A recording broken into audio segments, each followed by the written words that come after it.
오늘 바로의 두 꿈에 대해서 살펴보도록 하겠습니다. 바로는 꿈을 두 번 연달아 꾸게 됩니다. 첫 번째 꿈은 바로가 나일강에 서 있었는데 나일강에서 아름답고 살찐 암소가 7마리 올라와요. 갈밭에서 풀을 뜯고 먹고 있었습니다. 그런데 이어서 흉악하고 파리한 다른 7암소가 나일강에서 올라와가지고 그 아름답고 살찐 암소를 먹어버리는 꿈이었습니다. 두 번째 꿈은 무성하고 충실한 7 이삭이 한 줄기에 달려 있었어요. 그런데 그 뒤에 이어서 나온 가늘고 돌풍에 말라버린 7 이삭이 나와서 앞에 있는 그 풍성한 이삭을 먹어버리는 꿈이었습니다.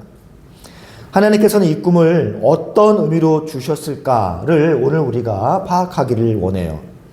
먼저 바로는 나일강에 서 있었습니다. 그리고 나일강에서 7 암소가 살찐 암소가 올라왔습니다.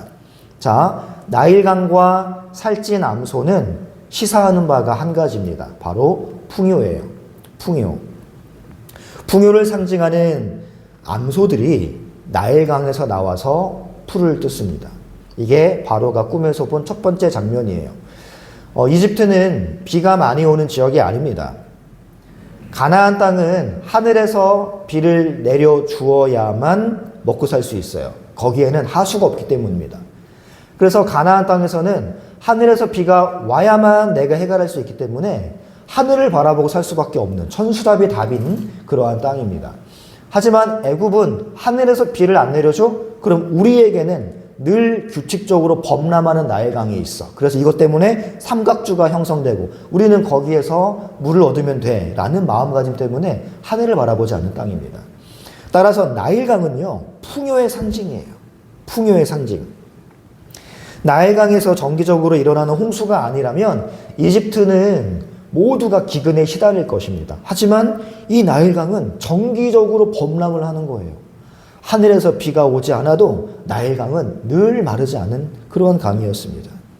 따라서 그들의 모든 풍요는, 애굽의 모든 부는 나일강에서 말미암는다라는 사고가 그들에게 박혀 있었단 말입니다. 그러니까 이 풍요의 상징인 나일강에서 풍요의 상징인 살찐 암소가 7마리나 올라온 거예요. 자, 여러분, 여기서 암소는요, 애굽 사람들이 섬기던 신이 아피스거든요. 근데 이 아피스가 소 형상이었습니다. 이 아피스는 나일강의 신과 같은 형상이에요. 나일강의 신이 하피거든요. 똑같은 형상입니다. 그래서 이 암소는요, 이집트의 많은 소신들 중 하나예요. 그러니까 애굽 사람들이 신으로 섬기는 나일강 하수에서 애굽 사람들이 신으로 섬기는 암소가 올라왔는데 모두 다 풍요에서 풍요로운 모습으로 올라오는 꿈이었습니다. 우리가 이스라엘 백성들이 애굽에서 탈출한 다음에 모세가 시내산에서 하나님과 대면을 하는 동안 그들이 불안해서 신을 만들었잖아요. 그때 이것이 너희를 애굽의 땅에서 인도한 하나님이다 라고 해서 만들어낸 신이 어떤 모습이었습니까? 소형상이었잖아요. 그러니까 애굽 사람들에게 그들이 영향을 받은 겁니다. 애굽에서는 그러한 신의 형상을 섬기는 게 너무나 많았어요. 하지만 여러분, 바로의 꿈에 나오는 소는요, 황소가 아니라 암소였습니다.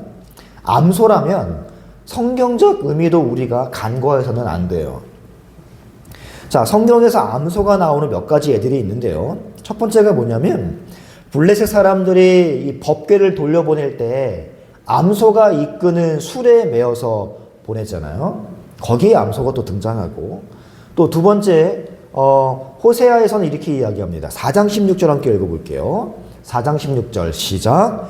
이스라엘은 완강한 암소처럼 이제 여호와께서 어린 양을 넓은 들에서 먹임같이 그들을 먹이시겠느냐. 네, 자, 호세아에서는 암소를 어디에 비유하고 있습니까? 이스라엘에 비유를 합니다. 자, 그리고 아모스 4장 1절 볼까요? 시작. 사마리아의 산에 있는 바산의 암소들아, 이 말을 들으라. 너희는 힘없는 자를 학대하며 가난한 자를 압제하며 가장에게 이르기를 술을 가져다가 우리로 마시게 하라 하는도다. 자, 이거를 우리가 좀 종합해 보면요. 이집트에서의 이 소 형상의 신들에 대한 내용과 우리가 방금 읽었던 성경에 암소가 등장하는 그러한 배경들을 종합하면은 나일강의 풍요에서 올라온 이 풍요로운 암소들은 굉장히 반 여호와적이다라는 걸 알 수 있습니다. 우리가 방금 읽은 말씀에서도 호세아, 아모스도 모두 이 암소를 누구에게 빗대어 설명하냐면 타락한 이스라엘에 빗대어 설명하고 있습니다. 그들의 삶이 풍요로워졌어요. 그러니까 배부르고 등 따시니까 이제 더 이상 여호와를 찾지 않는 거예요. 세상 신을 따라가는 겁니다. 이스라엘 백성들이 다 애굽화 되어 버렸어요. 그 모습을 하나님께서는 암소에 비유하고 있습니다. 따라서 여러분, 나일강으로부터 올라온 아름답고 살찐 7 암소는 애굽적 사고, 애굽의 가치관을 보여주는 것이라고 말할 수 있습니다. 바로는 꿈에서 세상적 가치관의 풍요로움을 보았어요. 나일강을 신으로 섬기고 소를 신으로 섬기는 그들에게 삶은 늘 풍요로웠습니다. 하나님 없이 살아가는 그들에겐 나일강이 하나님이었고 암소가 하나님이었어요. 세상적 가치관이 그렇다는 겁니다. 그들은 나일강을 통해서 생명력을 선물로 받았습니다. 하나님이 비를 안 주셔? 그래도 상관없어요. 나일강이 우리에게 있다는 겁니다.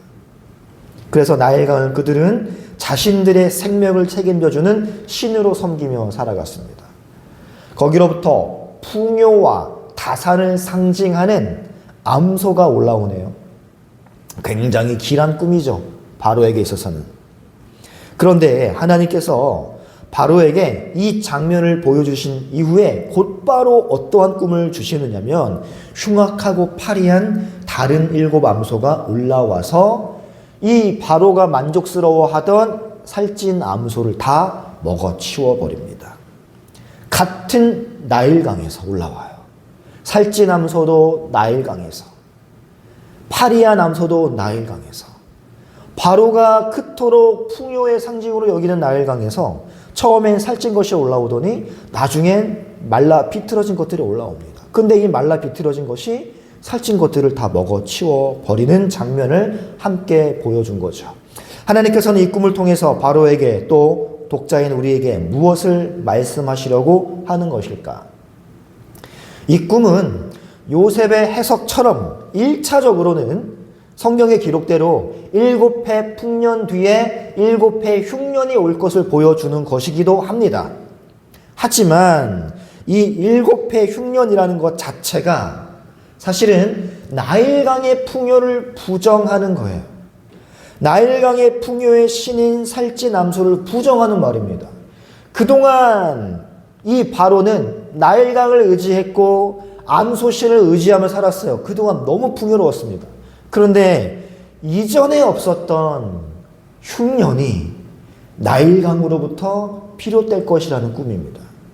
그러니까 이 7해 흉년이라는 것 자체가 그동안 너희가 의지하던 나일강의 풍요 자체를 거절하는 거예요.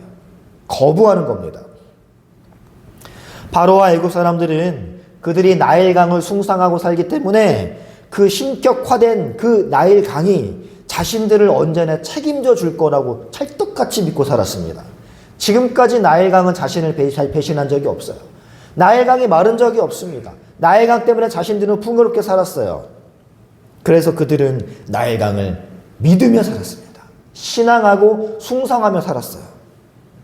하지만 하나님께서는 땅의 진정한 통치자로서 그들이 믿고 살아가고 있는 그 강이 얼마나 보잘것없는지를 꿈을 통해 보여주는 겁니다.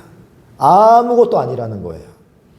이 사건은 사실은 그들이 믿고 의지하고 있는 이 신격화된 나일강이 얼마나 보잘것없으며 얼마나 의미 없는 것인지, 그들이 현재 누리고 있는 풍성한 7 암소들이 사실은 아무것도 아니라는 것을 보여주는 꿈이었습니다. 그동안 그들에게 풍요를 허락했던 나일강이 이제는 죽음을 상징하는 강으로 변할 거예요.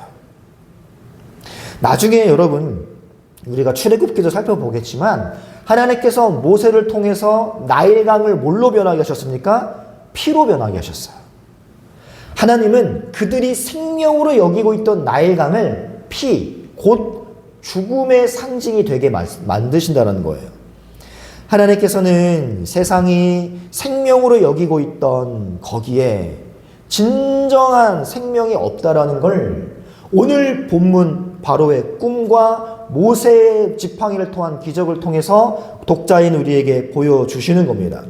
애굽 사람들이 아무리 나일강을 섬기고 살찐 암소신을 섬기면서 나일강의 풍요에 젖어 살아도 거기에는 진짜 생명이 없다라는 거예요. 그것은 반드시 피로 변할 것이며 거기에서 나오는 건 파리한 존재일 것이다 라는 것을 우리에게 말하는 겁니다. 반드시 애굽이 그동안 의지하던 세상적 가치관은 파리하고 흉악한 암소들에 의해 싹 다 잡아먹혀 도륙당할 것입니다. 이 꿈이 보여주는 바는 한 가지입니다. 세상이, 나일강이 보여주는 건 소망도 생명도 아니라는 거예요. 오직 사망만이 그들이 숭상하던 그 가치관의 종착지라는 겁니다. 바로의 꿈은 세상이 보여주는 비전이, 세상에 내어놓는 그럴듯한 가치관이 얼마나 허황된가, 이것을 보여주는 것이지요. 두 번째 꿈에서는 우리가 주목해야 할 점이 무엇이냐면 이 충실한 7 이삭을 먹어버린 가늘고 동풍에 마른 7 이삭입니다. 우리가 두 번째 꿈에서 집중해야 될 것은 이거예요. 동풍에 말랐다는 겁니다. 동풍에 말랐다. 그냥 말랐다는 게 아니라 비를 못 맞아서 마른 게 아닙니다. 동풍이 불어와서 마른 거예요. 그렇다면 우리는 동풍의 의미를 살펴야만 오늘 꿈의 두 번째 꿈의 진의를 파악할 수 있는 겁니다. 자, 출애굽기 14장 21절 함께 읽어보겠습니다. 시작. 모세가 바다위로 손을 내밀매 여호와께서 큰 동풍이 밤새도록 바닷물을 물러가게 하시니 물이 갈라져 바다가 마른 땅이 된지라. 자, 시편 48편도 읽어봅니다. 시작. 왕들이 모여서 함께 지나갔으며 그들이 보고 놀라고 두려워 빨리 지나갔도다. 거기서 떨림이 그들을 사로잡으니 고통이 해산하는 여인의 고통 같도다. 주께서 동풍으로 다시스의 배를 깨뜨리시리라. 자, 이 동풍의 용례를 살피기 위해선 정말 읽어야 할 본문이 굉장히 많이 있지만 대표적으로 우리에게 진의 파악에 가장 도움이 되는 두 개를 선정했습니다. 먼저 나중에 읽은 시편 48편은요. 열왕들에 대한 하나님의 심판 이야기예요. 세상의 왕들에 대한 심판 이야기입니다. 여기에서 동풍은 이스라엘을 구원하기 위해 열방을 심판하시는 하나님의 손길이에요. 그리고 앞서 읽은 출애굽기에서 동풍은 혼돈의 바다를 이스라엘이 건너갈 수 있도록 열어준 하나님의 손길입니다. 그러니까 동풍이 보여주는 바는 한 가지예요. 자연 현상을 바꾸시면서까지 자기 백성을 구원하시기 위해 열방을 깨뜨리시는 하나님의 주도적 권세, 이게 보편적으로 동풍에 들어있는 함의입니다. 그래서 성경에서 대부분이 동풍하면 자기 백성을 구원하시기 위해 열방을 깨뜨리시는 하나님의 손길로 이해하시면 거진다 맞다고 보시면 돼요. 물론 예외도 몇 가지 있지만 오늘 본문의 동풍도 마찬가지입니다. 동풍하면 열방은 무너지고 하나님의 백성이 구원을 받아 우뚝 서는 걸 상상하시면 맥락에 맞는 거예요. 바로의 두 번째 꿈에서 애굽에 풍성했던 7 이상은 동풍에 의해 말라 비틀어진 가늘고 마른 7 이삭에게 먹혀버립니다. 애굽의 가치관이 하나님의 다스림과 통치 앞에 멸절당하는 것을 보여주는 꿈이 바로 두 번째 이삭 꿈이 되겠습니다. 사랑하는 성도 여러분, 나중에 요셉이 이제 애굽에 다 왔잖아요, 형들이. 그때 형제들 앞에서 자신의 정체를 밝힐 때 뭐라고 이야기하냐면 이 꿈의 1차적 성취를 이야기하거든요. 자, 45장 8절 함께 읽어보겠습니다. 시작. 그런즉 나를 이리로 보내니는 당신들이 아니요 하나님이시라. 하나님이 나를 바로에게 아버지로 삼으시고 그 집의 주로 삼으시며 애굽 온 땅의 통치자로 삼으셨나이다. 잘 보십시오. 요셉이 자신의 형제들에게 뭐라고 이야기하냐면 내가 바로의 아버지다라고 이야기합니다. 하나님이 나를 여기로 보내셔서 바로의 아버지로 삼으셨다. 또 집중할 부분은 바로의 온 집의 주로 삼으셨다. 아니 여러분, 바로의 집의 주인은 누구예요? 바로지요. 그런데 나는 바로의 아버지이며 내가 바로의 집의 주인이야 라고 이야기하고 있습니다. 애굽 온 땅의 통치자는 누굽니까? 바로지요. 그런데 요셉은 이렇게 이야기합니다. 내가 애굽 온 땅의 통치자가 되도록 하셨다라고 말이죠. 자기가 바로 위에 있다라는 거예요. 여러분, 요셉이 이게 이제 총리 생활 하더니 건방져 가지고 시건방 떠는 그런 말이 아닙니다. 하나님의 계획의 성취를 말하는 거예요. 여러분, 요셉은 하나님께서 보여주신 뜻을 따라 한마디로 성령에 감동하여 자신의 정체를 해석해 줍니다. 요셉은 파리한 암소와 가늘고 마른 이삭과 같은 노예였지만 현재 그는 바로의 아버지이며 바로의 온 집의 주가 된 거예요. 이 말라 비틀어진 이삭과 같은 파리한 암소와 같은 노예 요셉이 이제는 풍요한 살찐 암소와 같은 풍성한 이삭과 같은 바로를 먹어버린 형국입니다. 바로의 그 꿈이 요셉을 겨냥하고 있다는 거예요. 여러분, 이제는 요셉은 바로의 아버지입니다. 바로를 삼켜버렸어요. 이제 요셉은 바로의 온 집의 주입니다. 바로의 집안을 삼켜버렸어요. 이제 요셉은 온 애굽 땅의 치리자, 통치자입니다. 애굽 온 땅을 삼켜버린 거예요. 노예 한 사람이. 이 계획을 성취하기 위해 요셉은 그 수많은 고난이 필요했던 것입니다. 나약한 사람이었던 노예 요셉은 이제 더 이상 나일강의 풍요를 의지하는 바로의 신하가 아닙니다. 하나님은 대제국의 치리자 애굽의 바로에게 요셉을 그의 아버지요, 그의 온 집안의 주요, 애굽 온 땅의 통치자로 세우신 거예요. 여러분, 이처럼 나일강의 풍요의 상징인 바로의 살찐 암소들은 멸절당할 것이고 이집트의 충실한 알곡들은 하나님이 보내시는 동풍에 말라버릴 것입니다. 여러분, 우리가 잘 이해해야 됩니다. 이것은 사탄이 내어놓는 풍요는 눈먼 자들에게는 매력적이게 보일 수밖에 없어요. 그래서 애굽 사람들은 하나님을 알지 못하는 눈먼 자들이기 때문에 그게 전부인 줄 알고 그 앞에 절하고 그걸 추구하고 살아갑니다. 하지만 눈을 뜬 우리들은 그리스도께서 오셔서 이 모든 걸 멸절하시며 왕의 왕으로 등극하실 것이라는 사실을 우리는 기억해야 됩니다. 오직 그리스도만이 영원한 왕권을 가지고 지금도 살아계시고 이 세상의 모든 풍요가 헛되며 아무것도 아니라는 것을 마지막 날 오셔서 증명하실 거예요. 오직 그리스도만이 영원한 왕이라는 것을 우리가 기억해야 됩니다. 오직 그분만이 세상의 치리자예요. 세상 사람들이 바라볼 때 파리한 암소처럼 보이고 말라 비틀어진 이삭처럼 보일지라도 그 연약한 존재가 이 모든 세상의 풍요를 멸절시킬 겁니다. 우리는 그래서 그분이 오실 그날을 바라보며 나일강 의지하지 않고 살찐 암소 의지하지 않고 하늘을 바라보고 살아가는 자가 된 것 아니겠습니까?